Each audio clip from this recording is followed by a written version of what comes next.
നിങ്ങൾക്ക് ശരിയായ മനസ്സും കഠിനാധ്വാനവും ഉണ്ടെങ്കിൽ അത് വളരെയധികം നിങ്ങളെ മാറ്റും. 29-കാരനായ ഹർദിക് പാണ്ഡ്യ, ഒരു ഉയർത്തെഴുന്നേൽപ്പിന്റെ കഥ.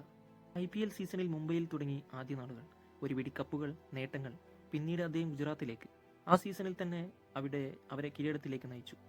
ദിവസങ്ങൾക്ക് ശേഷം അയർലൻഡിനെതിരെ ഇന്ത്യൻ ടീമിന് ആധിപത്യം പുലർത്തി അദ്ദേഹം ഡിബ്ലിനിലേക്ക് പറന്നു. ഒക്ടോബർ 2023 ICC മെൻസ് ലോകകപ്പിൽ തോൽവി അറിയാത്ത ഇന്ത്യ. കോഹ്ലിയും രോഹിത്തും ബുംറയും ഹാർദിക്കും മുഴുവൻ സഹപ്രവർത്തകരും സന്തോഷകരമായ ആ നിമിഷം. പക്ഷേ ഒരു പേടി സ്വപ്നം എന്ന പോലെ ബംഗ്ലാദേശിന്റെ മത്സരത്തിനിടെ കണങ്കാലിന് പരിക്കേറ്റ് നാട്ടിലേക്ക് മടങ്ങാനായിരുന്നു വിധി. ഹൃദയമിടിപ്പ്, സങ്കടം, എല്ലാവരുടെയും മനസ്സിലൂടെ വികാരങ്ങൾ ഓടി.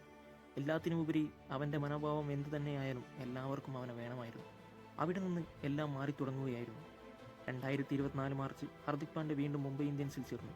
രോഹിത് ശർമ്മയ്ക്ക് പകരക്കാരനായി അദ്ദേഹം മുംബൈ ഇന്ത്യൻസിനെ നയിച്ചു. തീരുമാനം ടീമിന്റെ ആരാധകരെ കടുത്ത ഞെട്ടലിലേക്ക് തള്ളിവിട്ടു. ട്രാക്ക് റെക്കോർഡ് ഉണ്ടായിരുന്നിട്ടും ആ വിശ്വാസം വളർത്തിയെടുക്കാൻ പാണ്ഡ്യ പരാജയപ്പെട്ടു.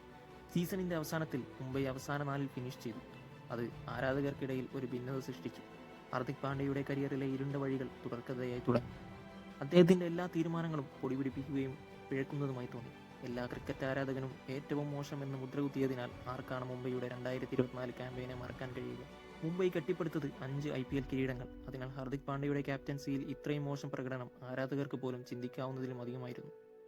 ജസ്റ്റ് തിങ്ക്, നിങ്ങൾ രാവിലെ ഉണരുന്നത് നിങ്ങളുടെ സോഷ്യൽ മീഡിയയിൽ മുഴുവൻ വംശീയ അഭിപ്രായങ്ങളും അധിക്ഷേപങ്ങളും കൊണ്ട്. അക്ഷരാർത്ഥത്തിൽ ആളുകൾ നിങ്ങളെ ഒരു പ്രത്യേക മാനസികാവസ്ഥയിലേക്ക് നയിക്കും. പലരും പല രീതിയിൽ അത് ആഘോഷമാക്കി. ശരിയാകുമെന്ന് ഹർദിക് ഉറച്ചു വിശ്വസിച്ചു.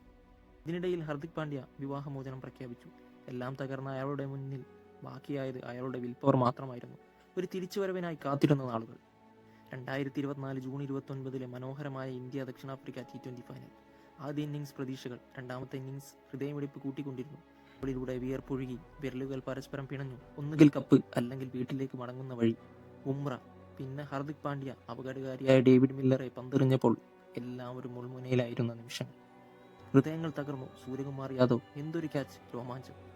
അദ്ദേഹം 142 കോടി ഇന്ത്യക്കാരെ എഴുന്നേറ്റ് നിന്ന് കൈയടിക്കാൻ പ്രേരിപ്പിച്ചു. ഹർദിക് തകർന്നു. സൂര്യ പുഞ്ചിരിച്ചു. രോഹിത് കരഞ്ഞു. നമുക്കെല്ലാവർക്കും അതും അനുഭവപ്പെട്ടു. നിങ്ങളുടെ തിരിച്ചടിയേക്കാൾ നിങ്ങളുടെ തിരിച്ചുവരവ് വലുതാക്കുക. ട്രോഫിയുമായി അദ്ദേഹത്തിന്റെ ആദ്യ പോസ്റ്റ്.